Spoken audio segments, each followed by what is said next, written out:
ಕೂಡು ಕುಟುಂಬದಲ್ಲಿ ಹೊಸ ಸೊಸೆ. ಮಹಡಿ ಮೇಲೆ ಇಟ್ಟ ಸಂಡಿಗೆಗಳನ್ನು ಕಾಗೆಗಳು ಎತ್ತಿಕೊಂಡು ಹೋಗದ ಹಾಗೆ ಕೊಡೆ ಹಿಡಿದುಕೊಂಡು ಕಾವಲಾಗಿ ಕೂತ್ಕೊಂಡ ಶಾರದಳ ಹತ್ರಕ್ಕೆ ಗಂಡ ಪ್ರಸಾದ್ ಬರ್ತಾನೆ. ಶಾರದಾ, ಹೊಸ ಸೊಸೆ ಅನಾಮಿಕಾ ಎಲ್ಲಿದ್ದಾಳೆ? ಗುಡಿಗೆ ಹೋಗಿ ಬರ್ತೀನಿ ಅಂತ ಹೋಗಿದ್ದಾಳೆ ರೀ. ನಿಮ್ಗೆ ಏನಾದ್ರೂ ಬೇಕಾ ಹೇಳಿ, ತಗೊಂಬಂದ್ ಕೊಡ್ತೀನಿ. ನನಗೇನು ಬೇಕು ಅಂತ ಅಲ್ಲ ಶಾರದಾ, ನಾನು ಎದ್ದಾಗಿನಿಂದ ಸೊಸೆನ ನೋಡಿಲ್ಲ, ಅದಕ್ಕೆ ಕೇಳ್ದೆ. ಗುಡಿಗೆ ಹೋಗಿದ್ದಾಳ? ಒಳ್ಳೇದೇ ಅಲ್ವಾ, ಬರ್ತಾಳೆ ಬಿಡು. ಅಳಿಯಂದ್ರು ಆಫೀಸ್ಗೆ ಹೋದ್ರ? ಹೋದಾಗಿದೆ ಶಾರದಾ. ಅಂದ್ರೆ ನಮ್ಮ ಮಗಳು ಮಾಧವಿ ಟಿವಿ ನೋಡ್ತಾ ಇರ್ತಾಳೆ, ಹೋಗಿ ಟಿಫಿನ್ ಮಾಡಿ. ನನಗೀಗ ಹಸಿವಾಗಿಲ್ಲಮ್ಮ, ನಾನು ಆಮೇಲೆ ಮಾಡ್ತೀನಿ. ಪ್ರಸಾದ್ ಮನೆಯೊಳಗೆ ಬರುತ್ತಾನೆ. ಮಾಧವಿ ಟಿವಿ ನೋಡ್ತಾ ಕಾಣಿಸುತ್ತಾಳೆ. ಏನಮ್ಮ ಮಾಧವಿ? ಏನಪ್ಪ, ಟಿಫಿನ್ ಕೊಡ್ಲಾ? ಟಿಫಿನ್ ಬೇಡಮ್ಮ ತಾಯಿ, ನಿನ್ನ ಅತ್ತಿಗೆ ನಿಜವಾಗಿ ಗುಡಿಗೆ ಹೋಗಿದ್ದಾಳ? ಹೌದಪ್ಪ, ಅತ್ತಿಗೆ ನಿಜವಾಗಿ ಗುಡಿಗೆ ಹೋಗಿದ್ದಾಳೆ. ಚಿಟ್ಟಿನ್ ಕೂಡ ಕರ್ಕೊಂಡು ಹೋಗಿದ್ದಾಳೆ. ಸರಿ ಅಮ್ಮ ತಾಯಿ, ನಾನು ಹಾಗೆ ಕಾಲನಿ ಮೀಟಿಂಗ್ ಹತ್ರ ಹೋಗಿ ಬರ್ತೀನಿ. ನಿಮ್ಮ ಅಮ್ಮ ಕೇಳಿದ್ರೆ ಹೇಳು. ಹಾಗೆ ಹೇಳ್ತೀನಿ ಅಪ್ಪ. ಪ್ರಸಾದ್ ಅಲ್ಲಿಂದ ಹೊರಟು ಹೋಗುತ್ತಾನೆ. ಗುಡಿಯ ಆವರಣದಲ್ಲಿ ಚಿಟ್ಟಿಯ ಜೊತೆ ಅನಾಮಿಕಾ ದಿಗಿಲಿನಿಂದ ಕೂತಿರ್ತಾಳೆ. ಏನಾಯ್ತು ಅತ್ತೆ, ಗುಡಿಗೆ ಬಂದ ಹಾಗೆ ಡಲ್ಲಾಗಿ ಕೂತಿದ್ಯಾ? ಏನಿಲ್ಲ ಚಿಟ್ಟಿ ಮರಿ, ನಾನು ಹ್ಯಾಪಿಯಾಗಿ ಇದ್ದೀನಿ. ಅತ್ತೆ, ನಾವು ಗುಡಿಗೆ ಬಂದು 2 ಗಂಟೆ ಆಯ್ತು, ಇನ್ನು ಮನೆಗೆ ಹೋಗೋಣವಾ? ಮನೆಗೆ ಹೋಗಿ ಏನ್ ಮಾಡೋಣ ಚಿಟ್ಟಿ, ಇಲ್ಲೇ ಸ್ವಲ್ಪ ಹೊತ್ತು ಕೂತ್ಕೊಳ್ಳೋಣ. ಇಬ್ಬರು ಹಾಗೆ ಮಾತನಾಡಿಕೊಳ್ಳುತ್ತಾ ಇರ್ತಾರೆ. ಇನ್ನು ಆಫೀಸ್ನಲ್ಲಿ ವರ್ಕ್ ಮಾಡ್ಕೋತಾ ಇರುವ ರಮೇಶನಿಗೆ ಅನಾಮಿಕಾ ನೆನಪಿಗೆ ಬಂದಿದ್ದರಿಂದ ಫೋನ್ ಮಾಡ್ತಾನೆ. ಹೇಳಿ ಶ್ರೀಯವರೇ, ಏನು ಈ ಟೈಮ್ಗೆ ಫೋನ್ ಮಾಡಿದೀರಾ? ಎದ್ದಾಗಿನಿಂದ ನೀನು ಡಲ್ ಆಗಿದ್ಯಾ, ಎಷ್ಟು ಸಲ ಕೇಳಿದ್ರು ಯಾಕೆ ಹಾಕಿ ಡಲ್ ಆಗಿದ್ಯಾ ಹೇಳ್ತಾನೆ ಇಲ್ಲ. ನಾನು ಆಫೀಸ್ಗಂತೂ ಬಂದೆ ಹೊರತು ವರ್ಕ್ ಮಾಡೋ ಬುದ್ಧಿ ಇಲ್ಲ ಅನು. ಅದಕ್ಕೆ ನಾನೇನ್ ಮಾಡು ಅಂತೀರಾ ಶ್ರೀಯವರೇ? ನೀನು ಯಾಕೆ ಡಲ್ ಆಗಿದ್ಯಾ ಅಂತ ಹೇಳ್ಬೋದಲ್ಲ ಅನು. ಇದ್ದಕ್ಕಿದ್ದ ಹಾಗೆ ಹೊರಟು ಬಂದು ಗುಡಿ ಹತ್ರ ಬನ್ನಿ. ನಾನೀಗ ಗುಡಿ ಹತ್ರನೇ ಇದ್ದೀನಿ. ಸರಿ, ನಾನು 10 ನಿಮಿಷದಲ್ಲಿ ಗುಡಿ ಹತ್ರ ಬರ್ತೀನಿ. ರಮೇಶ್ ಕಾರಿನಲ್ಲಿ ಆಫೀಸಿಂದ ಹೊರಡುತ್ತಾನೆ. ಶಾರದಳ ಹತ್ರ ಬರ್ತಾಳೆ ಮಾಧವಿ. ಅಮ್ಮ, ನಾನು ಗುಡಿಯವರೆಗೆ ಹೋಗಿ ಬರ್ತೀನಿ. ಸೊಸೆ ಚಿಟ್ಟಿ ಇನ್ನು ಗುಡಿಯಿಂದ ಬಂದಿಲ್ಲೇನಮ್ಮ? ಇಲ್ಲಮ್ಮ, ನೀನ್ ಹೋಗ್ತೀಯಾ ನನ್ನನ್ನು ಹೋಗು ಅಂತೀಯಾ? ನೀನು ಮನೆ ಹತ್ರನೇ ಇರು, ನಾನು ಹೋಗಿ ಸೊಸೆನ ಚಿಟ್ಟಿನ ಕರ್ಕೊಂಡ್ಬರ್ತೀನಿ. ಶಾರದಾ ಮನೆಯಿಂದ ಹೊರಡುತ್ತಾಳೆ. ಮಾಧವಿ ಕಾವಲಾಗಿ ಕೂತ್ಕೋತಾಳೆ. ಶಾರದಾ ಗುಡಿ ಹತ್ರಕ್ಕೆ ಬಂದು ನೋಡ್ತಾಳೆ. ಮಗ ಸೊಸೆ ಇಬ್ಬರು ಕೂತ್ಕೊಂಡು ಮಾತನಾಡ್ಕೋತಾ ಇರ್ತಾರೆ. ಚಿಟ್ಟಿ ಚಾಕ್ಲೇಟ್ ತಿಂತಾ ಇರ್ತಾಳೆ. ಶಾರದಂಗೆ ಅವರ ಮಾತುಗಳು ಕೇಳಿಸುತ್ತಾ ಇರುತ್ತೆ. ಏನು ಅಂದ್ರೆ, ನಮಗೆ ಮದುವೆಗೆ 5-6 ವರ್ಷ ಆಗಿಲ್ವಲ್ಲ, 5-6 ತಿಂಗಳೇ ಅಲ್ವಾಗಿದ್ದು. ಹೌದು ಅನು. ನಿಮಗೆ ನಿಮ್ಮ ಹೆಂಡತಿ ಮನಸ್ಸು ಅರ್ಥವಾಗುತ್ತಾ? ಅರ್ಥವಾಗುತ್ತೆ, ಆದ್ರಿಂದನೇ ಅಲ್ವಾ ಅನಾಮಿಕಾ ನಿನ್ನನ್ನ ನನ್ನ ಪ್ರಾಣಕ್ಕಿಂತ ಹೆಚ್ಚಾಗಿ ಪ್ರೇಮಿಸ್ತಾ ಇದ್ದೀನಿ. ಹೂ ತರ್ತಾ ಇದ್ದೀನಿ, ಸೀರೆ ಕೊಡಿಸ್ತಾ ಇದ್ದೀನಿ. ನೀನ್ ಕೇಳಿದ್ದೇನು ನಾನು ಇದುವರೆಗೂ ಇಲ್ಲ ಅಂತ ಹೇಳಿಲ್ವಲ್ಲ. ಹೂವು, ಸೀರೆ, ಹಣ್ಣು, ಒಡವೆ ತಂದು ಕೊಟ್ರೆ ಸರಿ ಹೋಗುತ್ತಾ ಹೇಳಿ? ಅನಾಮಿಕಾ, ನನ್ನ ಹೆಂಡತಿ ಜೊತೆ ಹಾಯಾಗಿ ತಮಾಷೆಯಾಗಿ ಸಂತೋಷದಿಂದ ಇರಬೇಕು ಅಂತ ನನಗೂ ಇರುತ್ತೆ. ಆದ್ರೆ ನಮ್ಮದು ಕೂಡು ಕುಟುಂಬ ಅಲ್ವಾ, ಮನೆಯಲ್ಲೇ ತಂಗಿ ಭಾವ ಇರ್ತಾರೆ. ಚಿಟ್ಟಿ ಕೂಡ ನಮ್ಮ ಹತ್ರನೇ ಮಲ್ಕೋತಾಳೆ. ಅದಲ್ಲ ರೀ ಎಂದು ಅನಾಮಿಕಾ ಏನು ಹೇಳಲಿಕ್ಕೆ ಹೋದಾಗ ಆಗಲೇ ಅಲ್ಲಿಗೆ ಶಾರದಾ ಬರುತ್ತಾಳೆ. ಅನಾಮಿಕಾ ರಮೇಶ್ ಶಾರದಳನ್ನು ನೋಡಿ ಅಯೋಮಯದಲ್ಲಿ ಬೀಳ್ತಾರೆ. ಮಗು ರಮೇಶು, ಸೊಸೆ, ನಾನು ಚಿಟ್ಟಿನ ಕರ್ಕೊಂಡು ಮನೆಗೆ ಹೋಗ್ತೀನಿ, ನೀವಿಬ್ಬರು ಹಾಯಾಗಿ ಕಾರಲ್ಲಿ ಹಾಗೆ ಹೋಗ್ ಬನ್ನಿ ಎಂದು ಹೇಳಿ ಶಾರದಾ ಚಿಟ್ಟಿಯನ್ನು ಕರೆದುಕೊಂಡು ಹೊರಟು ಹೋಗುತ್ತಾಳೆ. ರಮೇಶ್ ಅನಾಮಿಕಾ ಇಬ್ಬರು ಹಾಯಾಗಿ ಮಾತನಾಡಿಕೊಂಡು ಕಾರಿನಲ್ಲಿ ಮುಂದಕ್ಕೆ ಸಾಗ್ತಾ ಇರ್ತಾರೆ. ಶಾರದಾ ಹೇಳಿದ್ದನ್ನು ಕೇಳಿ ಕೋಪದಿಂದ, ಇಷ್ಟು ಸಡನ್ ಆಗಿ ಮಗಳು ಅಳಿಯಂದ್ರ ಜೊತೆ ನಾವು ಟೂರ್ಗೆ ಹೋಗೋದೇನು ಶಾರದಾ? ನಮ್ಮ ಹೊಸ ಸೊಸೆಗಾಗಿ ತಪ್ಪಲ್ಲ ರೀ. ಏನು ಹೊಸ ಸೊಸೆಗಾಗ? ಹೌದು ರೀ. ನನಗೇನು ಅರ್ಥವಾಗಿಲ್ಲ ಶಾರದಾ. ಸೊಸೆಯಲ್ಲಿರುವ ಹೆಂಡತಿ ಮನಸ್ಸನ್ನ ನಾನು ಅರ್ಥ ಮಾಡ್ಕೊಂಡಿದ್ದೀನಿ. ಸೊಸೆಯಾಗಿ ನಮ್ಮ ಮನೆಗೆ ಬಂದ ಅನಾಮಿಕಂಗೆ ಕೂಡ ತನ್ನ ಗಂಡನ ಜೊತೆ ಹಾಯಾಗಿ ಇರ್ಬೇಕು ಅಂತ, ಏಕಾಂತವಾಗಿ ಕಳಿಬೇಕು ಅಂತ, ಸಿನಿಮಾಗೆ ಹೋಗ್ಬೇಕು, ಪಾನಿಪುರಿ ಐಸ್ ಕ್ರೀಮ್ ತಿನ್ಬೇಕು ಅಂತ. ಅರ್ಥವಾಯ್ತು ಶಾರದಾ. ನಾವು ಮಗಳು ಅಳಿಯನ್ನ ಕರ್ಕೊಂಡು ಹಾಗೆ ಆರಾಮಾಗಿ ಟೂರ್ ಹೋದ್ರೆ ಮನೆಯಲ್ಲಿ ಮಗ ಸೊಸೆ ಚೆನ್ನಾಗಿರ್ತಾರೆ, ನೀನ್ ಹೇಳ್ದಾಗ ಸಂತೋಷವಾಗಿರ್ತಾರೆ, ಇಷ್ಟ ಬಂದ ಕಡೆ ಹೋಗ್ತಾರೆ, ಹಿಡಿಸಿದ್ದು ತಿಂತಾರೆ, ಅಷ್ಟೇನಾ? ಅಷ್ಟೇ ಅಲ್ವೇನ್ರಿ? ಸರಿ, ಮತ್ತೆ ತಡ ಏನಕ್ಕೆ? ಮಗಂಗೆ ಅಳಿಯಂಗೆ ಹೇಳು, ಎಷ್ಟು ಬೇಕೋ ಅಷ್ಟು ಬಟ್ಟೆ ಜೋಡಿಸ್ಕೊತಾರೆ. ಹಾಗೆ ನಮ್ಗೇನು ಬಟ್ಟೆ ಬೇಕೋ ನೀನು ಜೋಡಿಸು. 1-2 ದಿನದ ನಂತರ ಎಲ್ಲರೂ ಕಾರಿನಲ್ಲಿ ಕುತ್ಕೋತಾರೆ. ಕಾರಿನ ಮೇಲೆ ಲಗೇಜ್ ಸಾಮಾನುಗಳು ಕಟ್ಟಿರುತ್ತದೆ. ಶಾರದಾ ತನ್ನ ಸೊಸೆ ಅನಾಮಿಕಳ ಹತ್ರ, ಇಲ್ಲಿ ನೋಡು ಸೊಸೆ, ನಿನ್ನ ಹೆಂಡತಿ ಮನಸ್ಸನ್ನ ನಾನು ಅರ್ಥ ಮಾಡ್ಕೊಂಡಿದ್ದೀನಿ. ಅದಕ್ಕೆ ಮಗಳು ಅಳಿಯಂದ್ರು ಚಿಟ್ಟಿ ಜೊತೆ ಸೇರಿ ನಾವು 10 ದಿನವರೆಗೂ ಟೂರ್ಗೆ ಹೋಗ್ತಾ ಇದೀವಿ. ಇನ್ನು ನೀನು ಮಗ ಹಾಯಾಗಿ ಸಂತೋಷವಾಗಿರಿ. ಆ ಮಾತನ್ನು ಕೇಳುತ್ತಾಳೆ ಅನಾಮಿಕಾ ನಾಚಿಕೆಯಿಂದ. ಬಹಳ ಸಂತೋಷ ಅತ್ತೆ, ನನ್ನ ದುಃಖನ ಅರ್ಥ ಮಾಡ್ಕೊಂಡ್ರಿ. ನಿಮ್ಮಂತ ಒಳ್ಳೆ ಮನಸ್ಸಿರುವ ಅತ್ತೆ ಸಿಕ್ಕೋದು ನಿಜಕ್ಕೂ ನನ್ನ ಅದೃಷ್ಟ. ಟೂರ್ಗೆ ಜಾಗೃತಿಯಾಗಿ ಹೋಗಿ ಬನ್ನಿ. ಸರಿ ಅಮ್ಮ ಸೊಸೆ, ಮನೆ ಹತ್ರ ಜಾಗ್ರತೆ. ಶಾರದಾ ಕಾರಿನಲ್ಲಿ ಕುತ್ಕೋತಾಳೆ. ಕಾರು ಅಲ್ಲಿಂದ ಹೊರಟು ಹೋಗುತ್ತೆ. ಅನಾಮಿಕಾ ಮನೆಯೊಳಗೆ ಬರುತ್ತಾಳೆ. ರಮೇಶನ್ಗೆ ಫೋನ್ ಮಾಡ್ತಾಳೆ. ಅಮ್ಮನವ್ರು ಟೂರ್ಗೆ ಹೋದ್ರಾನು? ಈಗ್ಲೇ ಕಾರಲ್ಲಿ ಹೊರಟೋದ್ರು ರೀ. ಸರಿ, ಹಾಗಾದ್ರೆ ನಾನು ಈಗ್ಲೇ ಮನೆಗೆ ಬರ್ತಾ ಇದ್ದೇನೆ. ನನ್ಗೆ ಇಷ್ಟವಾದ ಅಡಿಗೆ ಮಾಡು. ನಿಮ್ಮಿಷ್ಟ. ರಮೇಶ್ ಕಾರಿನಲ್ಲಿ ಮನೆಗೆ ಬರುತ್ತಾನೆ. ಅನಾಮಿಕಾ 2 ಕೈಗಳಿಗೂ ಗೋರಂಟಿ ಹಚ್ಚಿಕೊಂಡು ಹಾಲಲ್ಲಿ ಕೂತಿರ್ತಾಳೆ. ರಮೇಶ್ ಆ ಕೈಗಳನ್ನು ನೋಡಿ, ಹಾ, ನಿನ್ನ ಉದ್ದೇಶ ನನ್ಗೆ ಅರ್ಥ ಆಯ್ತು ಬಿಡು, ಈಗ್ಲೇ ಬರ್ತೀನಿ ಎಂದು ರಮೇಶ್ ತನ್ನ ಬೆಡ್ರೂಮ್ ಒಳಗೆ ಹೋಗ್ತಾನೆ. ಅನಾಮಿಕಾ ತನ್ನ ಗೋರಂಟಿ ಹಾಕಿದ ಕೈಗಳನ್ನು ನೋಡಿಕೊಳ್ಳುತ್ತಾ ಇರುವಾಗ ಲುಂಗಿ ಬನೆಯನ್ನು ಹಾಕಿಕೊಂಡು ಅಲ್ಲಿಗೆ ಬರ್ತಾನೆ. ಸರಿ, ಕಿಚನ್ ಒಳಗೆ ಬಾನು. ನಮ್ಗಿಷ್ಟವಾದ ಅಡಿಗೆನ ನಾನೇ ಸ್ವಯಂ ಆಗಿ ಮಾಡಿ ನಿಂಗೆ ತಿನ್ನಿಸ್ತೀನಿ. ಅದೇ ಅಲ್ವಾ ಈಗ ನಿನ್ನ ಹೆಂಡತಿ ಮನಸ್ಸು ಕೋರ್ಕೋತಾ ಇರೋದು? ಹೌದು ಬಾವಾ. ಇಬ್ಬರು ಕಿಚನ್ ಒಳಗೆ ಹೋಗುತ್ತಾರೆ. ಅನಾಮಿಕಾ ಕಿಚನ್ ಬಂಡೆ ಮೇಲೆ ಕುತ್ಕೋತಾಳೆ. ರಮೇಶ್ ಅಡಿಗೆ ಮಾಡ್ತಾ ಇರ್ತಾನೆ. ಅನಾಮಿಕಾ ಅಂದವಾಗಿ ನಗ್ತಾ ಇರ್ತಾಳೆ. ಅನು, ನಿನಗಾಗಿ ಗಮ್ ಅನ್ನುವ ಬಿರಿಯಾನಿ ಮಾಡಿದ್ದೀನಿ. ನೀನ್ ಹೋಗಿ ಹಾಲಲ್ಲಿ ಕೂತ್ಕೋ, ನಾನು ಬಿರಿಯಾನಿ ತಗೊಂಬಂದು ನಿಂಗೆ ತಿನ್ನಿಸ್ತೀನಿ. ಅನಾಮಿಕಾ ಹಾಲ್ನಲ್ಲಿ ಬಂದು ಸೋಫಾದಲ್ಲಿ ಕುತ್ಕೋತಾಳೆ. ರಮೇಶ್ ಘಮ್ ಅನ್ನುವ ಬಿರಿಯಾನಿ ತೆಗೆದುಕೊಂಡು ಅನಾಮಿಕಳ ಹತ್ರ ಬರ್ತಾನೆ. ಅನಾಮಿಕಳಿಗೆ ತಿನ್ನಿಸುತ್ತಾ ಇರ್ತಾನೆ. ಅನಾಮಿಕಾ ಕೂಡ ಸಂಭ್ರಮ ಪಡುತ್ತಾ ಗಂಡನ ಪ್ರೇಮದಿಂದ ತಿನ್ನಿಸ್ತಾ ಇದ್ರೆ ಎಷ್ಟೋ ಸಂತೋಷ ಪಡುತ್ತಾಳೆ. ಅನು, ತಿಂದಿದ್ದಾಗೋಯ್ತು, ಇನ್ನು ಕೈಗಳು ತೊಳ್ಕೊ. ಇಬ್ರು ಹಾಗೆ ಸಿನಿಮಾಗೆ ಹೋಗೋಣ. ತಿರುಗಿ ಬರುವಾಗ ಐಸ್ ಕ್ರೀಮ್ಸ್ ಕೂಡ ತಿನ್ನೋಣ. ಸರಿ ಬಾವಾ, 10 ನಿಮಿಷದಲ್ಲೇ ರೆಡಿಯಾಗಿ ಬರ್ತೀನಿ. ನಿಜ ಹೇಳುವ ಅನಾಮಿಕಾ, ನೀವು ಹೆಂಗಸರು 10 ನಿಮಿಷದಲ್ಲಿ ರೆಡಿ ಆಗ್ತೀರಾ? ಅಯ್ಯೋ ಬಾವಾ, 10 ಅಂದ್ರೆ 10 ನಿಮಿಷನಾ? ಮತ್ತೊಂದು 10 ನಿಮಿಷ ಹಿಡಿಯುತ್ತೆ. ಆದ್ರೂ ಬಾವಾ, ನಾವು ಗಂಟೆಗಟ್ಲೆ ತಯಾರಾಗೋದು ನಿಮ್ಗಾಗಿನೇ ಅಲ್ವಾ? ನೀವು ನೋಡ್ಬೇಕು ಅಂತಾನೆ ಅಲ್ವಾ? ಚೆನ್ನಾಗಿಲ್ದೇ ಇದ್ರೆ ಚೀಚಿ ಅಂತ ಮುಖ ತಿರ್ಸ್ಕೊಂಡು ಹೋಗೋದು ನೀವೇ. ಅಂದವಾಗಿ ತಯಾರಾದ್ರೆ ಗಂಟೆಗೆ ಹೊರತು ಅಂತ ವ್ಯಂಗ್ಯ ಮಾಡೋದು ನೀವೇ. ಹೀಗಾದ್ರೆ ಹೇಗೆ?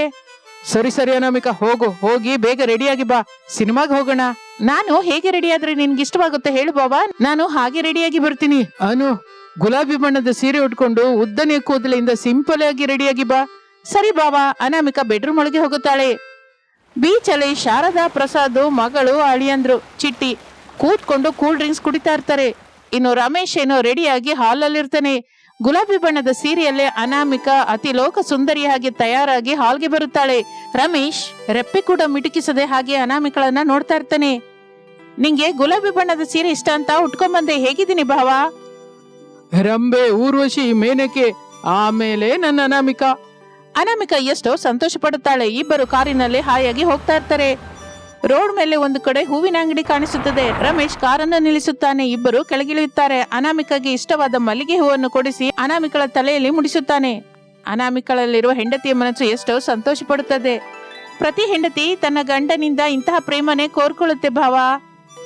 ನಮಗೂ ತೋರಿಸ್ಬೇಕು ಅಂತಾನೆ ಇರುತ್ತೆ ಅನಾಮಿಕಾ, ಆದ್ರೆ ಕೆಲಸದ ಒತ್ತಡದಿಂದ ಎಷ್ಟೋ ವಿಧದಿಂದ ಆಲೋಚನೆ ಇರುತ್ತಲ್ಲ. ನಾವು ಕೂಡ ನಿಮ್ಮನ್ನ ಅರ್ಥ ಮಾಡ್ಕೊಳ್ಬಲ್ವಿ ಭಾವಾ. ಸರಿ ಬಾನು, ನಮಗೆ ಸಿನಿಮಾಕ್ಕೆ ಟೈಮ್ ಆಗುತ್ತೆ. ಇಬ್ಬರು ಕಾರಿನಲ್ಲಿ ಅಲ್ಲಿಂದ ಹೊರಡುತ್ತಾರೆ. ಮಲ್ಟಿಪ್ಲೆಕ್ಸ್ ಅಲ್ಲೇ ಹಿಡಿಸಿದ ಸಿನಿಮಾವನ್ನು ನೋಡುತ್ತಾರೆ. ಒಂದು 3 ಗಂಟೆ ಹೊತ್ತು. ಆ ನಂತರ ಐಸ್ ಕ್ರೀಮ್ ಪಾರ್ಲರ್ ಹತ್ರ ಇಬ್ಬರು ಕೂತ್ಕೊಂಡು ಪ್ರೇಮದಿಂದ ಮಾತನಾಡಿಕೊಳ್ಳುತ್ತಾ ಐಸ್ ಕ್ರೀಮ್ ಅನ್ನ ತಿಂತಾ ಇರ್ತಾರೆ. ಹಾಗೆ ಸಮಯ ಕಳೆಯುತ್ತಾ ಇರುತ್ತದೆ. ಇನ್ನು ರಾತ್ರಿ ಆಗುತ್ತದೆ. ಇಬ್ಬರು ಸೇರಿ ಫೇಮಸ್ ಬಿರಿಯಾನಿ ಸೆಂಟರ್ ಅಲ್ಲಿ ಹಿಡಿಸಿದ ಬಿರಿಯಾನಿಯನ್ನು ಹೊಟ್ಟೆ ತುಂಬಾ ತಿಂದು ರಾತ್ರಿ 10 ಗಂಟೆಗೆ ಮನೆಗೆ ತಿರುಗಿ ಬರುತ್ತಾರೆ. ಮನೆಯಲ್ಲಿ ಲೈಟ್ ಹಾಕುತ್ತಾರೆ. ಮನೆಯಲ್ಲಿ ಯಾರು ಇಲ್ಲದೆ ಇದ್ದಿದ್ದರಿಂದ ಮನೆ ಖಾಲಿಯಾಗಿರುತ್ತೆ. ಅದು ಅನಾಮಿಕಾಗೆ ಹಿಡಿಸಲಿಲ್ಲ. ಅತ್ತೆಯವರಿಗೆ ಫೋನ್ ಮಾಡಿ ಬನ್ನಿ ಅಂತ ಹೇಳ್ರಿ. ಏನಾಯ್ತನು? ಸೊಸೆಯಲ್ಲಿರುವ ಹೆಂಡತಿ ಮನಸ್ಸನ್ನು ಅರ್ಥ ಮಾಡ್ಕೊಂಡು ನಮ್ಮಮ್ಮ ನಮ್ಮಿಬ್ಬರನ್ನು ಹೀಗೆ ಏಕಾಂತವಾಗಿ ಬಿಟ್ಟಿದ್ದಾರೆ. ಎಲ್ರನ್ನು ಕರ್ಕೊಂಡು ಟೂರ್ ಹೋಗಿದ್ದಾರಲ್ಲ. ಅತ್ತೆ, ನನ್ನ ಹೆಂಡತಿ ಮನಸ್ಸನ್ನ ಅರ್ಥ ಮಾಡ್ಕೊಂಡಿದ್ದಕ್ಕೆ ನಾನು ತುಂಬಾ ಅದೃಷ್ಟವಂತಳು ರೀ. ಈ ದಿನ ನಿಮ್ ಜೊತೆ ಕಳೆದ ಕ್ಷಣಗಳನ್ನೆಲ್ಲ ನಾನು ಯಾವತ್ತೂ ಮರ್ತೋಗಲ್ಲ. ಹಾಗೆ ಅವಾಗವಾಗ ಕರ್ಕೊಂಡು ಹೋಗಿ. ಆಗ ನಮಗ್ ಕೂಡ ಮನೆ ಅಂದ್ರೆ ಬೇಸರವಾಗೋದಿಲ್ಲ, ದಿಗಿಲು ಬರೋದಿಲ್ಲ. ಸರಿ ಅನಾಮಿಕಾ, ಅಮ್ಮಂಗೆ ಈಗ್ಲೇ ಫೋನ್ ಮಾಡೋದು ಬೇಡ, ನಾಳೆ ಮಾಡ್ತೀನಿ. ಇನ್ನು ಇಬ್ಬರು ಸಂತೋಷದಿಂದ ಮಲಗುತ್ತಾರೆ. ಮಾರನೇ ದಿನ ಶಾರದಳ ಕುಟುಂಬ ತಿರುಗಿ ಬರುತ್ತದೆ. ಅನಾಮಿಕಾ ಸಂತೋಷ ಪಡುತ್ತಾ ಅವರ ಜೊತೆ ಕಲಿತು ಬೆರೆತು ಇರುತ್ತಾಳೆ. ಇದು ಇಂದಿನ ಕತೆ. ಮತ್ತೊಂದು ಆಸಕ್ತಿಕರವಾದ ಕತೆ ಜೊತೆ ಮತ್ತೆ ಸೇರೋಣ. ಅಲ್ಲಿವರೆಗೂ ವಿರಾಮ. ನಮಸ್ತೆ. ಸೊಸೆಯ ಮಸಾಲೆ ಕೋಳಿ ಮೊಟ್ಟೆಯ ಕರಿ ವ್ಯಾಪಾರ. ಮಳೆ ಜೋರಾಗಿ ಬೀಳುತ್ತಾ ಇರುವಾಗ ಕಳಿಂಗಪಟ್ನ ಅನ್ನುವ ಗ್ರಾಮದಲ್ಲಿ ಕರೆಂಟ್ ಹೋಗುತ್ತದೆ. ಅತ್ತೆ ಶಾರದಾ ಸೆಲ್ ಫೋನ್ ಲೈಟ್ ಹಿಡಿದುಕೊಂಡು ಕಿಚನ್ ಅಲ್ಲಿ ನಿಂತಿರುವಾಗ ಸೊಸೆ ಅನಾಮಿಕಾ ಅಡಿಗೆ ಮಾಡ್ತಾ ಇರ್ತಾಳೆ. ನೀನ್ ಅಮ್ಮನ್ ಹೊಟ್ಟೆ ಹೊಡಿಯಾ? ಹೀಗೆ ಎಷ್ಟು ಅಂತ ನಿಂತ್ಕೋಬೇಕೆ ಸೊಸೆ? ಅನ್ನ ಸಾರ ಆಗ್ಬೇಕಲ್ಲ ಅತ್ತೆ. ಅರ್ಧ ಗಂಟೆಯಿಂದ ಅದೇ ಹೇಳ್ತಾ ಇದೀಯಾ. ಇನ್ನು ಅನ್ನನೂ ಆಗಿಲ್ಲ, ಅಡ್ಗೆನೂ ಆಗಿಲ್ವಾ? ಅನ್ನ ಅಂತೂ ಆಗೋಗಿದೆ ಅತ್ತೆ, ಅಡಿಗೆ ಆಗ್ಬೇಕು. ಮಳೆ ಬರ್ತಾ ಇದೆ ಅಲ್ಲ, ಬಿಸಿ ಬಿಸಿ ಮಸಾಲ ಕೋಳಿ ಮೊಟ್ಟೆ ಕರಿ ಮಾಡು ಅಂತ ಮಾವಯ್ಯ ಹೇಳಿದ್ ಕೇಳಿಸಿತ್ತಲ್ಲ. ಏನೋ ಹೀಗೆ ಮಳೆ ಬರುತ್ತಾ ಇಲ್ವೋ ಹಾಗೆ ಬಿಸಿ ಬಿಸಿ ತಿನ್ನೋದಕ್ಕೆ ಏನಾದ್ರೂ ಮಾಡು ಅಂತಾನೆ.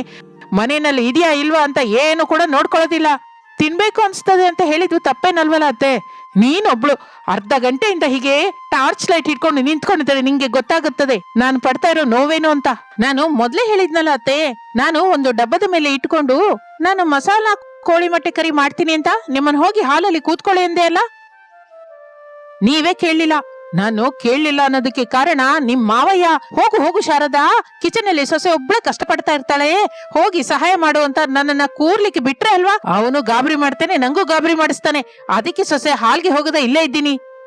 ಒಂದು 10 ನಿಮಿಷ ಅತ್ತೆ, ಮಸಾಲೆ ಕೋಳಿ ಮೊಟ್ಟೆ ಕರಿ ರೆಡಿ ಆಗುತ್ತೆ. ನನಗೆ ನಂಬಿಕೆ ಇಲ್ಲ ಅನಾಮಿಕಾ. ಹಾಗೆ ಅತ್ತೆ ಸೊಸೆಯರಿಬ್ಬರು ಮಾತನಾಡಿಕೊಳ್ಳುತ್ತಾ ಇರ್ತಾರೆ. ಹಾಲ್ನಲ್ಲಿರುವ ಟೇಬಲ್ ಮೇಲೆ ಚಾರ್ಜಿಂಗ್ ಲೈಟ್ ಬೆಳಗುತ್ತಾ ಇರುತ್ತದೆ. ಸೋಫಾದಲ್ಲಿ ಕೂತ್ಕೊಂಡ ಪ್ರಸಾದ್ ಮೊಮ್ಮಗ ಹರೀಶು, ಮೊಮ್ಮಗಳು ಭವ್ಯಂಗೆ ನೀತಿಕತೆ ಹೇಳ್ತಾ ಇರ್ತಾನೆ. ಆ ಇಬ್ಬರು ಅಣ್ಣ ತಮ್ಮಂದಿರು ಸೇರಿದ್ರೆ ಒಟ್ಟಿರುವುದೇ ಸುಖ ಅನ್ನೋದನ್ನ ತಿಳ್ಕೊಂಡು ಇನ್ನು ಆಗಿನಿಂದ ಒಂದೇ ಮನೆಯಲ್ಲಿ ಇರುತ್ತಾ ಕಲೆತು ಬೆರೆತು ಜೀವಿಸಲಿಕ್ಕೆ ಶುರು ಮಾಡುತ್ತಾರೆ. ವಾರಗಿತ್ತಿಯರು ಕೂಡ ಮಕ್ಕಳ ಜೊತೆ ಎಷ್ಟೋ ಪ್ರೇಮದಿಂದ ಇರುತ್ತಾ ಎಂತಹ ಭೇದವನ್ನು ತೋರಿಸದೆ ಎಲ್ಲ ಕೆಲಸವನ್ನು ಅವರೇ ಮಾಡ್ಕೋತಾ ಇದ್ರು. ತಾತಯ್ಯ, ಈ ಕಥೆಯಿಂದ ನನ್ಗೊಂದು ವಿಷಯ ಅರ್ಥವಾಯ್ತು. ಮತ್ತೇನು ತಡೆಯನ್ನಕ್ಕೆ ಮೊಮ್ಮಗನೇ, ನಿನ್ಗೇನು ಅರ್ಥವಾದ ವಿಷಯನ ಹೇಳು. ಒಂದು ಅಣ್ಣ ತಮ್ಮನೇ ಅಲ್ಲ ತಾತಯ್ಯ, ಮನುಷ್ಯಗೆ ಹುಟ್ಟಿದ ಪ್ರತಿಯೊಬ್ಬರು ಯಾವ ಸ್ವಾರ್ಥವೂ ಇಲ್ಲದೆ ತನಗೆ ಏರ್ಪಟ್ಟ ಎಲ್ಲ ಬಂಧಗಳ ಜೊತೆ ಕಲೆತು ಬೆರೆತು ಇರುವವರೆಗೂ ಯಾವ ಕಷ್ಟವೂ ಬರೋದಿಲ್ಲ, ಅಂತಹ ನಷ್ಟನೂ ಬರೋದಿಲ್ಲ. ಅಷ್ಟೇ ಅಲ್ವಾ ತಾತಯ್ಯ? ಹೌದು ಕಣ ಮೊಮ್ಮಗನೇ. ಮತ್ತೆ ಮೊಮ್ಮಗಳೇ, ನಿನ್ಗೇನ್ ಅರ್ಥವಾಯ್ತು ಹೇಳು. ನಾನ್ ಹೇಳ್ಕೋಬೇಕು ಅಂದಿದ್ದು ಅಣ್ಣಯ್ಯ ಹೇಳಿದ್ದನಲ್ಲ ತಾತಯ್ಯ, ನಂಗ್ ಕೂಡ ಹಾಗೆ ಅರ್ಥವಾಯ್ತು. ನಂದು ಅನ್ನುವ ಸ್ವಾರ್ಥ ಇರೋ ತನಕ ಯಾರೂ ಸಂತೋಷವಾಗಿರೋದಿಲ್ಲ. ಯಾವುದೋ ಒಂದು ಪಾಪನ ಹೊತ್ಕೊಂಡು ಒಳಗೊಳಗೆ ದುಃಖ ಪಡ್ತಾ ಬದುಕ್ತಾ ಇರ್ತಾರೆ. ಅದು ಬದುಕು ಅಲ್ಲ, ಕಷ್ಟನೋ ನಷ್ಟನೋ ಕಲೆತು ಬೆರೆತು ಇರೋದ್ರಲ್ಲಿ ಇರುವ ಆನಂದನೇ ಮಹಾ ದೊಡ್ಡದು ತಾತಯ್ಯ. ವಾರೆ ವಾ ಮಕ್ಕಳೇ, ನಾನು ಹೇಳಿದ ನೀತಿಕತೆ ನಿಮ್ಗೆ ಚೆನ್ನಾಗಿ ಅರ್ಥವಾಗಿದೆ ಎಂದು ಹರೀಶ್ ಬೈಯವರನ್ನು ಮೆಚ್ಚಿಕೊಳ್ಳುತ್ತಾನೆ. ಕಾರ್ ಶೋರೂಮ್ ಅಲ್ಲಿ ಸೇಲ್ಸ್ ಮನ್ ಕೆಲಸ ಮಾಡುತ್ತಾ ಇರುವ ರಮೇಶು ಕುರ್ಚಿಯಲ್ಲಿ ಕೂತ್ಕೊಂಡು ಹೊರಗಡೆ ಬೀಳುತ್ತಾ ಇರುವ ಮಳೆಯನ್ನು ನೋಡ್ತಾ ಇರ್ತಾನೆ. ಆಗಲೇ ಅವನ ಸೆಲ್ ಫೋನ್ ರಿಂಗ್ ಆಗುತ್ತೆ. ಸಿಸ್ಟರ್ ಕಾಲಿಂಗ್ ಅಂತ ಬಿದ್ದಿದ್ದರಿಂದ ರಮೇಶ್ ರಿಸೀವ್ ಮಾಡ್ಕೋತಾನೆ. ಹೇಳಮ್ಮ ತಂಗಿ. ಮದುವೆಯಾದ ಅಂಜಲಿ ತನ್ನ ಮನೆ ಬಾಗಿಲ ಹತ್ರ ನಿಂತ್ಕೊಂಡು ಮಳೆಯನ್ನು ನೋಡುತ್ತಾ, ಅಣ್ಣಯ್ಯ ಎಲ್ಲಿದ್ಯಾ? ಶೋರೂಮ್ ಅಲ್ಲಿ ಇದ್ದೀನಿ ತಂಗಿ. ಇಷ್ಟೆಲ್ಲ ಮಳೆ ಬೀಳ್ತಾ ಇದ್ರೆ ಇನ್ನು ಶೋರೂಮ್ ಅಲ್ಲೇ ಇದೆಯಾ? ಮಳೆ ಬರ್ತಾ ಇದೆ ಅಂತ ಇನ್ನೂ ಶೋರೂಮ್ ಅಲ್ಲಿ ಇದ್ದೀನಿ ತಾಯಿ. ಸರಿ ಹೇಳು, ಯಾಕೆ ಫೋನ್ ಮಾಡಿದ್ಯೋ? ಅಪ್ಪ ಫೋನ್ ಮಾಡಿ ಅತ್ತಿಗೆ ಮಸಾಲೆ ಕೋಳಿ ಮೊಟ್ಟೆ ಕರಿ ಮಾಡ್ತಾ ಇದ್ದಾಳೆ ಅಂತ ಹೇಳಿದ್ಲು. ಈಗ ನಾನು ಮನೆಗೆ ಹೋಗಲ್ಲಮ್ಮ, ನಿನಗೆ ಮಸಾಲೆ ಮೊಟ್ಟೆ ಕರಿ ತರಕ್ಕಾಗಲ್ಲ. ಸರಿ ಅಣ್ಣಯ್ಯ, ನಾನೇ ಮನೆಗೆ ಹೋಗಿ ತರ್ತೀನಿ, ನೀನು ಜಾಗೃತೆ ಎಂದು ಹೇಳಿ ಅಂಜಲಿ ಫೋನ್ ಇಡುತ್ತಾಳೆ. ಎಷ್ಟಾದ್ರೂ ನಮ್ಮಪ್ಪಂಗೆ ನನಗಿಂತ ನನ್ನ ತಂಗಿ ಅಂಜಲಿ ಅಂದ್ರೇನೆ ಇಷ್ಟ. ಮನೆಯಲ್ಲಿ ಅನಾಮಿಕ ಏನ್ ಮಾಡಿದ್ರು ಹೋಗಿ ಕೊಡ್ತಾನೆ. ಅವನಿಗೆ ಆಗದೆ ಇದ್ರೆ ನನ್ನನ್ನು ಕಳಿಸ್ತಾನೆ. ಇನ್ನು ಇಲ್ಲ ಅಂದ್ರೆ ತಂಗಿನೇ ನಮ್ಮ ಮನೆಗೆ ಬರ್ತಾಳೆ ಎಂದು ಅಂದುಕೊಳ್ಳುತ್ತಾ ಮಳೆಯನ್ನ ನೋಡುತ್ತಾ ಇರ್ತಾನೆ. ಅಂಜಲಿ ಮಳೆಯಲ್ಲಿ ಕೊಡೆ ಹಿಡಿದುಕೊಂಡು ಒಂದು ಪಾತ್ರೆ ಜೊತೆಗೆ ಶಾರದಾಳ ಮನೆಗೆ ಬರುತ್ತಾಳೆ. ಕೊಡೆಯನ್ನು ಬಾಗಿಲ ಹತ್ರವಿಟ್ಟು ಮನೆಯೊಳಗೆ ಬಂದು ಸೋಫಾದಲ್ಲಿ ಕೂತ್ಕೋತಾಳೆ. ಅಂಜಲಿಯ ತಾಯಿ ಮನೆ ಅತ್ತೆ ಮನೆ ಎರಡೂ ಒಂದೇ ಊರಿನಲ್ಲಿ ಆಗಿದ್ದರಿಂದ ಹೀಗೆ ಸ್ಪೆಷಲ್ ಅಡಿಗೆ ಮಾಡಿದಾಗ ಪ್ರಸಾದ್ ಮಗಳಿಗೆ ಫೋನ್ ಮಾಡುತ್ತಾನೆ. ಪಾತ್ರೆ ಹಿಡ್ಕೊಂಡು ತನ್ನ ಅತ್ತೆ ಮಾವಂಗೆ ಗಂಡಂಗೆ ಬೇಕಾದ ಅಡಿಗೆಯನ್ನು ತಗೊಂಡು ಹೋಗ್ತಾ ಇರ್ತಾಳೆ. ಈಗ ಮಸಾಲೆ ಮೊಟ್ಟೆ ಕರಿಗಾಗಿ ಬೀಳ್ತಾ ಇರುವ ಮಳೆಯನ್ನು ಲೆಕ್ಕಿಸದೆ ಅಲ್ಲಿಗೆ ಬರುತ್ತಾಳೆ. ಅಪ್ಪ, ಅತ್ತಿಗೆ ಮಸಾಲೆ ಮೊಟ್ಟೆ ಕರಿ ಇನ್ನೂ ಮಾಡಿಲ್ವಾ? ಏನೋಮ್ಮ, ಅತ್ತೆ ಸೊಸೆಯರು ಕಿಚನ್ ಒಳಗಿಂದ ಇದುವರೆಗೂ ಹೊರಗೆ ಬಂದಿಲ್ಲ. ಕಿಚನ್ ಒಳಗಿಂದ ಮಸಾಲೆ ಮೊಟ್ಟೆ ಕರಿ ವಾಸನೆ ಘಮಘಮ ಬರ್ತಾ ಇದೆ ಅಮ್ಮ. ಬೇಕು ಅಂದ್ರೆ ನೀನು ಹೇಳ್ಕೋ ತಾಯಿ. ನನ್ ಕೂಡ ಬರ್ತಾ ಇದೆಯಪ್ಪ, ನಾನೇ ಕಿಚನ್ ಹೋಗಿ ಅತ್ತಿಗೆನ ಕೇಳ್ತೀನಿ. ಕೂತ್ಕೊಮ್ಮ, ನಿಮ್ಮಮ್ಮನ ಕರೆದ್ರೆ ಅವಳೇ ಇಲ್ಲಿಗೆ ಬರ್ತಾಳೆ. ನೀನು ಕಿಚನ್ಗೆ ಹೋಗೋದೇನು ಕೇಳು. ಆದ್ರೂ ಮಳೆಯಲ್ಲಿ ನೀನು ಬರ್ಬೇಡ ಅಂತ ಹೇಳಿದ್ದೆ ಅಲ್ಲ. ಮಸಾಲ ಮೊಟ್ಟೆ ಕರಿ ಮಾಡಿದಾದ್ಮೇಲೆ ನಿಮ್ಮ ಅಣ್ಣನ ಜೊತೆ ಕೊಟ್ಟು ಕಳಿಸ್ತೀನಿ ಅಂತ ಹೇಳಿದ್ನಲ್ಲ. ಅಣ್ಣನ ಮೇಲೆ ನಂಬಿಕೆ ಇಲ್ದೆ ನಾನೇ ಅಣ್ಣಂಗೆ ಫೋನ್ ಮಾಡಿದೆ, ಆಗೋದಿಲ್ಲ ಅಂತ ಹೇಳ್ದ. ಅದಕ್ಕೆ ಅಪ್ಪ ನಾನೇ ಪಾತ್ರೆ ಹಿಡ್ಕೊಂಡು ಬಂದ್ಬಿಟ್ಟೆ. ಶಾರದಾ, ಮಸಾಲಾ ಮೊಟ್ಟೆ ಕರಿಗಾಗಿ ಮಗಳು ಬಂದಿದ್ದಾಳೆ. ಕಿಚನ್ ಒಳಗಿರೋ ಶಾರದಾ ಮಾತನ್ನು ಕೇಳ್ತಾಳೆ. ಕೇಳಿಸ್ತಾ ಸೊಸೆ? ಅಂಜಲಿ ಕೂಡ ಬಂದ್ಲಂತೆ. ಮಸಾಲೆ ಮೊಟ್ಟೆ ಕರಿ ಮಾಡ್ತಾ ಇದೀವಿ ಅಂತ ಮಾವಯ್ಯ ಫೋನ್ ಮಾಡಿ ಹೇಳಿದ ಹಾಗಿದೆ. ಅದಕ್ಕೆ ಇಂಥ ಮಳೆನಲ್ಲಿ ಕೂಡ ಕೊಡೆ ಹಿಡ್ಕೊಂಡು ಮತ್ತೆ ಈ ಮಸಾಲೆ ಮೊಟ್ಟೆ ಕರಿಗಾಗಿ ಬಂದಿದ್ದಾಳೆ. ನೀವ್ ಹೋಗಿ ಮಾತಾಡ್ತಾ ಇರಿ, ನಾನು ಹುಳಿ ರೆಡಿಯಾದ ಮೇಲೆ ಕರಿತೀನಿ. ಆಗ ಅಂಜಲಿ ತಗೊಂಡ್ ಬಂದ ಪಾತ್ರೆ ತುಂಬಾ ಸುರಿದು ಕಳ್ಸೋಣ. ನೀನು ನಿಮ್ಮ ಮಾವಯ್ಯ ಸೇರಿ ಅಂಜಲಿನ ಹಾಳು ಮಾಡ್ತಾ ಇದ್ದೀರಾ. ಹೀಗೆ ಮಳೆ ಬರ್ತಾ ಇರುವಾಗ ಏನಾದ್ರೂ ಸ್ಪೆಷಲ್ ಮಾಡಿ ತನ್ನ ಗಂಡಂಗೆ ತನ್ನ ಅತ್ತಯ್ಯಂಗೆ ಕೊಡ್ಬೇಕು ಅಂತ ಅಂಜಲಿಗಿರ್ಬೇಕು. ನಿಮ್ ಮಾವಯ್ಯ ಹೀಗೆ ಫೋನ್ ಮಾಡಿ ಏನು ಪಾತ್ರೆ ಹಿಡ್ಕೊಂಡ್ ಬರೋದು ಸರಿ ಹೋಗ್ತಾ ಇದೆ. ಕೋಪ ಮಾಡ್ಕೋಬೇಡಿ ಅತ್ತೆ, ಅಂಜಲಿಗೆ ಅರ್ಥವಾಗುವ ಹಾಗೆ ನಾನೇ ಹೇಳ್ತೀನಿ. ಶಾರದಾ ಫೋನ್ ಅನ್ನು ಅನಾಮಿಕನಿಗೆ ಕೊಟ್ಟು ಕಿಚನ್ ಒಳಗಿಂದ ಹಾಲ್ಗೆ ಬರುತ್ತಾಳೆ. ಸೋಫಾದಲ್ಲಿ ಕುತ್ಕೋತಾಳೆ. ಅಂಜಲಿ ಜೊತೆ ಮಾತನಾಡ್ತಾ ಇರ್ತಾಳೆ. ಹಾಗೆ 10 ನಿಮಿಷ ಕಳೆದ ನಂತರ ಅನಾಮಿಕಾ ಅವರ ಹತ್ರಕ್ಕೆ ಬರ್ತಾಳೆ. ಚೆನ್ನಾಗಿದೀಯಾ ಅಂಜಲಿ? ಚೆನ್ನಾಗಿದ್ದೀನಿ ಅದಕ್ಕೆ. ಇಲ್ಲಿ ನೋಡಿ, ಪಾತ್ರೆ ಕೂಡ ತಂದೆ. ಅನಾಮಿಕಾ ಪಾತ್ರೆಯನ್ನು ತೆಗೆದುಕೊಂಡು ಕಿಚನ್ ಒಳಗೆ ಹೋಗ್ತಾಳೆ. ಏನಮ್ಮ ಇದು? ಮದುವೆ ಆಗದ ಮೊದಲು ಹೇಗೂ ತಪ್ಪೋದಿಲ್ಲ, ಮದುವೆ ಆದ ಮೇಲೆ ಕೊಡೋಣ? ನಿನ್ಗೆ ಇನ್ನು ಕೊಡೋದು ನಮ್ಗೆ ಇಷ್ಟವಿಲ್ಲ, ಇನ್ನು ಯಾವತ್ತೂ ಬರ್ಬೇಡ. ಅನಾಮಿಕಾ ಮಸಾಲೆ ಮೊಟ್ಟೆ ಕರಿಯನ್ನು ಪಾತ್ರೆಯಲ್ಲಿ ಹಾಕಿ ತಂದು ಕೊಡುತ್ತಾಳೆ. ಅದಕ್ಕೆ ಈ ಮಸಾಲೆ ಮೊಟ್ಟೆ ಕರಿಯನ್ನ ಟೌನ್ ಅಲ್ಲಿ ಏನಾದ್ರು ಮಾರಿದ್ರೆ ಅಲ್ಲಿ ತುಂಬಾ ಕಂಪನಿಗಳಿರುತ್ತಲ್ಲ, ಬಹಳ ದುಡ್ಡು ಕೂಡ ಬರುತ್ತೆ, ನೀನು ಬಹಳ ಫೇಮಸ್ ಆಗ್ತೀಯ. ಒಂದು ಸಲ ಆಲೋಚಿಸು ಮಗಳೇ. ಕೊಟ್ಟ ಉಚಿತ ಸಲಹೆ ಸಾಕು, ಇನ್ನು ತಾವು ಅತ್ತೆ ಮನೆಗೆ ದಯ ಮಾಡಬಹುದು. ನಮ್ಮ ಅತ್ತೆ ಮನೆಗೆ ಹೋಗದೆ ಇಲ್ಲ ಇರಲ್ಲಮ್ಮ, ಹೋಗ್ತೀನಿ ಎಂದು ಗುಸುಗುಸು ಅನ್ನತಾ ಹೊರಟು ಹೋಗುತ್ತಾಳೆ. ಸ್ವಲ್ಪ ಹೊತ್ತಿಗೆ ಕರೆಂಟ್ ಬರುತ್ತದೆ. ಎಲ್ಲರೂ ಸೇರಿ ಅನಾಮಿಕಾ ಮಾಡಿದ ಮಸಾಲಾ ಮೊಟ್ಟೆ ಕರಿಯಿಂದ ಘಮ್ ಅಂತ ಹೊಟ್ಟೆ ತುಂಬಾ ತಿಂತಾರೆ. ಮಕ್ಕಳು ಶಾರದಾ ಪ್ರಸಾದರ ಜೊತೆ ಅವರ ಬೆಡ್ರೂಮ್ ಅಲ್ಲಿ ಮಲ್ಕೋತಾರೆ. ಅನಾಮಿಕಾ ತನ್ನ ಗಂಡ ರಮೇಶನ್ಗಾಗಿ ಎದುರು ನೋಡ್ತಾ ಇರ್ತಾಳೆ. ಇಷ್ಟು ಮಳೆನಲ್ಲಿ ಹೇಗೆ ಬರ್ತಾರೋ ಏನೋ, ಫೋನ್ ಕೂಡ ಸ್ವಿಚ್ ಆಫ್ ಬರ್ತಾ ಇದೆ ಎಂದು ಅಂದುಕೊಳ್ಳುತ್ತಾ ಇರುವಾಗ ರಮೇಶ್ ಪೂರ್ತಿಯಾಗಿ ಒದ್ದೆಯಾಗಿ ಮನೆಗೆ ಬರುತ್ತಾನೆ. ಅನಾಮಿಕಾ ಟವಲ್ ಕೊಡುತ್ತಾಳೆ. ರಮೇಶ್ ಹೋಗಿ ಬಟ್ಟೆಯನ್ನು ಬದಲಾಯಿಸಿಕೊಂಡು ತಿನ್ನೋದಕ್ಕೆ ಬರ್ತಾನೆ. ಅನಾಮಿಕಾ ಮಸಾಲೆ ಮೊಟ್ಟೆ ಕರಿ ಜೊತೆಗೆ ಊಟಕ್ಕೆ ಬಡಿಸುತ್ತಾಳೆ. ನಾದಿನಿ ಅಂಜಲಿ ಹೇಳಿದ ವ್ಯಾಪಾರದ ಐಡಿಯಾದ ಬಗ್ಗೆ ರಮೇಶನಿಗೆ ಹೇಳುತ್ತಾಳೆ ಅನಾಮಿಕಾ. ಇಲ್ಲಿ ನೋಡನು, ನಿನಗೆ ಸಹನೆ ಇದ್ರೆ ಮಾಡ್ಕೋ, ನನಗೇನು ಅಭ್ಯಂತರವಿಲ್ಲ. ಆದ್ರೆ ನೀನು ಆಲೋಚಿಸ್ಕೋ, ಏನೇನಾದ್ರೂ ನೀನು ಎಷ್ಟು ಸಲ ಮಸಾಲೆ ಮೊಟ್ಟೆ ಕರಿ ಮಾಡಿದಾಗ್ಲೂ ಬಹಳ ಹೊಸ ರುಚಿ ಇರುತ್ತೆ ಗೊತ್ತಾ ಎಂದು ಹೇಳುತ್ತಲೇ ಅನಾಮಿಕಾ ಕೂಡ ಸಂತೋಷ ಪಡುತ್ತಾಳೆ. ಹಾಗೆ ಆ ದಿನ ಕಳೆದು ಹೋಗುತ್ತೆ. ಮಾರನೇ ದಿನ ಮಳೆಯಲ್ಲಿ ಕೊಡೆ ಹಿಡಿದುಕೊಂಡು ಅತ್ತೆ ಶಾರದಳನ್ನು ಕರೆದುಕೊಂಡು ಟೌನ್ಗೆ ಬರುತ್ತಾಳೆ. ಕಂಪನಿಗಳಿರುವ ಏರಿಯಾ ಎಲ್ಲ ಸುತ್ತಿ ನೋಡುತ್ತಾಳೆ. 1-2 ಅನ್ನ ಕೊಡುವ ಹೋಟೆಲ್ ಇದೆ ಎಂದು ಅರ್ಥ ಮಾಡ್ಕೋತಾಳೆ. ಇನ್ನು ಸಾಯಂಕಾಲ ಮನೆಗೆ ಬರುತ್ತಾಳೆ. ಏನಂತೀರತ್ತೆ? ಮಳೆಯಲ್ಲಿ ಬಿಸಿ ಬಿಸಿಯಾಗಿ ಮಸಾಲಾ ಮೊಟ್ಟೆ ಕರಿ ಮಾಡಿ ಮಾರಿದ್ರೆ ಇಲ್ಲಿ ಖಚಿತವಾಗಿ ಮಾರಾಟವಾಗುತ್ತೆ ಸೊಸೆ. ನೀನು ಮಸಾಲಾ ಮೊಟ್ಟೆ ಕರಿ ವ್ಯಾಪಾರ ಶುರು ಮಾಡು. ಸರಿಯತ್ತೆ ಎಂದು ಅನಾಮಿಕಾ ಮಸಾಲೆ ಮೊಟ್ಟೆ ಕರಿಯನ್ನು ಮಾಡಿ ಮಾರಲಿಕ್ಕೆ ಬೇಕಾದ ಸಾಮಾನುಗಳನ್ನೆಲ್ಲ ಸರಕುಗಳನ್ನ ತಂದಿಟ್ಟುಕೊಳ್ಳುತ್ತಾಳೆ. ಫುಟ್ಪಾತ್ ಮೇಲೆ ಒಂದು ಕವರ್ ಅನ್ನು ಕಟ್ಟಿ ಮಸಾಲಾ ಮೊಟ್ಟೆ ಕರಿಯನ್ನು ಮಾರಾಟ ಮಾಡ್ತಾ ಇರ್ತಾಳೆ. ಮಳೆ, ಬಿಸಿ ಬಿಸಿ ಮಸಾಲಾ ಮೊಟ್ಟೆ ಕರಿ, ಮೇಲಾಗಿ ಕಡಿಮೆ ರೇಟು. ಆದ್ರಿಂದ ಅನಾಮಿಕಾ ಶುರು ಮಾಡಿದ ಮಸಾಲಾ ಮೊಟ್ಟೆ ಕರಿ ವ್ಯಾಪಾರ ಚೆನ್ನಾಗಿ ಸಾಗುತ್ತದೆ. ಅನಾಮಿಕಂಗೆ ಒಳ್ಳೆ ಹೆಸರಿನ ಜೊತೆ ದುಡ್ಡನ್ನು ಕೂಡ ತಂದು ಕೊಡುತ್ತದೆ. ಮಳೆಯಲ್ಲಿ ಸೊಸೆ ಅನಾಮಿಕಾ ಮಸಾಲಾ ಮೊಟ್ಟೆ ಕರಿ ಆ ಸುತ್ತಮುತ್ತಲಿನ ಕಂಪನಿಗಳಲ್ಲಿ ಕೆಲಸ ಮಾಡುವವರಿಗೆ ಬಹಳ ಚೆನ್ನಾಗಿ ಹಿಡಿಸುತ್ತದೆ. ಪ್ರತಿಯೊಬ್ಬರೂ ಕೂಡ ಸ್ವಲ್ಪ ದಿನಕ್ಕೆ ಪ್ರತಿನಿತ್ಯವೂ ಅಲ್ಲಿ ತಿನ್ನೋದಕ್ಕೆ ಅಭ್ಯಾಸ ಮಾಡಿಕೊಳ್ಳುತ್ತಾರೆ. ಅನಾಮಿಕಾ ಎಂತಹ ಸ್ವಾರ್ಥಕ್ಕೂ ಹೋಗದೆ, ಅಧಿಕ ಲಾಭವನ್ನು ಆಶಿಸದೆ, ಒಳ್ಳೆ ಚೆನ್ನಾಗಿ ರುಚಿಯಾಗಿ ಶುಭ್ರವಾಗಿ ಮಸಾಲಾ ಕೋಳಿ ಮೊಟ್ಟೆ ಕರಿಯನ್ನು ಮಾಡುತ್ತಾ ಇದ್ದಿದ್ದರಿಂದ ಪ್ರತಿನಿತ್ಯ ಅಲ್ಲಿಗೆ ಬಹಳ ಜನ ಬಂದು ಆ ಮೊಟ್ಟೆ ಕರಿಯನ್ನು ತೆಗೆದುಕೊಂಡು ಹೋಗ್ತಾ ಇರ್ತಾರೆ. ಹೀಗೆ ಅನಾಮಿಕಾ ತನ್ನ ಮಸಾಲಾ ಮೊಟ್ಟೆ ಕರಿಯನ್ನು ಮಾರಾಟ ಮಾಡುತ್ತಾ ತನ್ನವರೆಲ್ಲರನ್ನು ಪ್ರೇಮದಿಂದ ನೋಡ್ಕೋತಾ ಇರ್ತಾಳೆ.